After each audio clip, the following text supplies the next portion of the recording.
Thank you so much, Senator Schwertner. You had mentioned the number of counties across the state. It's 254 counties. Correct. Each of those counties are required to have a jail, correct? The counties that have a jail or contract with a jail must participate in the 287G program. You know what the overall statewide capacity is in the county jails?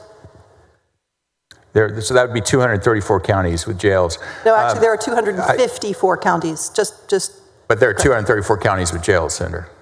Oh, I see. So 234 counties, but what is the capacity, the total number of jail beds? Senator, I'm not advised of the jail bed population in those counties. What's the goal of the Trump administration with regard to the numbers of deportations annually? Their goal is to protect Texas communities and citizens through allowing for collaborative arrangements with federal immigration officials and law enforcement. But do you know the number that is the Trump administration's goal annually? Senator, no, I'm not in the Trump administration. I don't know their number of their goal. You know the number of deportations on a daily basis in Texas? I know it's not enough. But you don't know what the number is? I do not. So you don't know, actually, as you stand here, what the impact of holding these individuals who are arrested in Texas in county jails. Is that what you're saying? What I'm saying is that Texas needs to be much more proactive in identifying, detaining, prosecuting, and deporting criminal illegal aliens. And this measure, this Senate Bill 8, is a significant and strong step toward that endeavor. But you don't know how many jail beds we have statewide, nor do you know how many immigration detentions would be required in those jail bed days.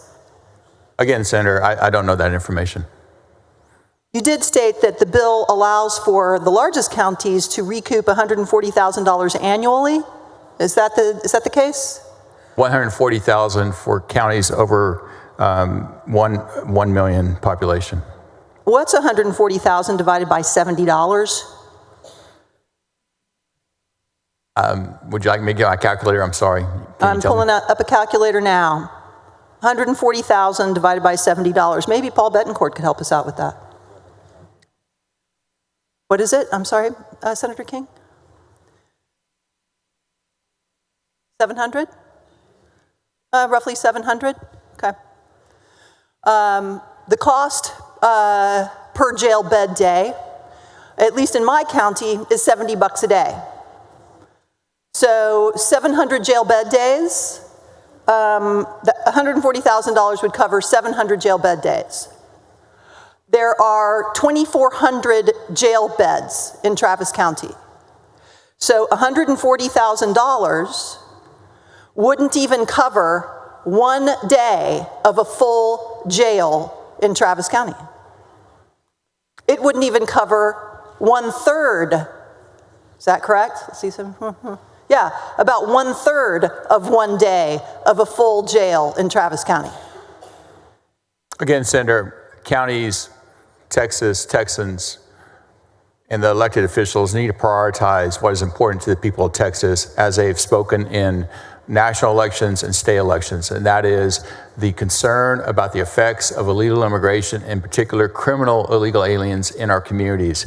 And their budgeting is, in my opinion, secondary to the goal of achieving the desired effect of identifying, prosecuting, and deporting criminal illegal aliens from Texas and from the United States. You are in favor, I'm sure, as I am, with the idea that the federal government should reimburse the state of Texas for the $11 billion that it has spent so far in the prior biennium on immigration enforcement, correct? I am supportive of that, yes. But you are clearly also supportive of continuing to spend local property taxes on the detention requirements of enforcing federal immigration law. And I'm also supportive of utilizing state funding to assist counties in the partnership and collaboration of federal programs such as the 287G program as devised in this bill. Yes. But as you can see, at $140,000, even for the largest counties, that doesn't even come close to the actual property tax funded cost of these 287G programs. I would hope that the counties reprioritize what they spend their money on, whether it's counties that want to put in some sort of minimum wage assistance program. I think maybe they can utilize some of that money for better law enforcement and partnership in the case of illegal immigration and the capture of criminal aliens walking the streets of Austin or any other major metropolitan area, doing great harm to individuals with rape, murder, assault, theft, finding those people, detaining them, prosecuting them, and deporting them. I totally agree that irrespective of where a person is from, if they are a rapist, if they are a murderer, if they are engaged in aggravated assault, that they should be arrested, detained, and prosecuted. And no matter who their victim is, whether their victim is from Venezuela or Mexico or China, that victim deserves justice, because those individuals who perpetrated that crime, no matter where they are from, should be held accountable. I completely agree with you. And the domestic-born population in Texas is, by mathematical certainty, the larger percentage perpetrators of those offenses. We need to keep anyone who commits those sorts of offenses detained and prosecuted. We just passed a bill, SJR 5, to ensure that if somebody is shown to be a continuing threat to public safety, that judges now have the discretion to deny them bail. And since most of those individuals statistically are going to be domestically born citizens of the United States, what are we going to do when these jails must have a 287G agreement with the federal government to hold people who are not rapists, murderers, or people who have been involved in ag assault? They are just people who are not here legally. Yes, they are criminals in the sense they are illegal aliens. The program does allow for expedited transfer to ICE to properly adjudicate those individuals. The bottom line is, though, Senator, the people of Texas and the people of this country spoke very clearly that they wanted stronger enforcement of our immigration laws, both at the border and internally.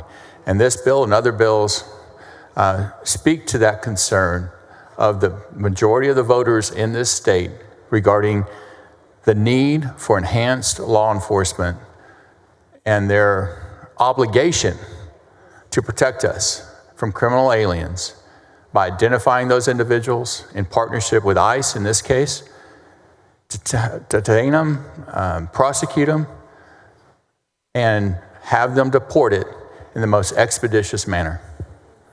So back in 2008, building a new tilt wall construction jail in Travis County, if my memory serves, and I could be wrong about this, but in 2008, which was 17 years ago, I believe it was a $40 million construction project. So since that was, 17 years ago, más o menos, that's probably more like $100 million, probably more than $100 million construction project. So are you prepared that when these major metropolitan counties that are getting reimbursed a piddly $140,000 a year need to spend more than $100 million to build more jail bed space on property tax dollars in order to do federal detentions of people who are not violent, not criminal, but they are undocumented aliens awaiting deportation? Are you prepared for the property tax hit that is going to come? And is this state prepared to backfill that property tax hit? Senator, first and foremost, being an illegal alien in this country is a crime. It's a federal crime. The program is targeting primarily criminal illegal aliens those individuals must be apprehended, identified, prosecuted, and deported. It is incumbent to maintain the sovereignty of our state and the protection of our communities and our citizens. Then perhaps we can enter into some private corporate contracts for private prisons, and we'll see how that goes. Thank you for answering my questions. Thank you, Senator.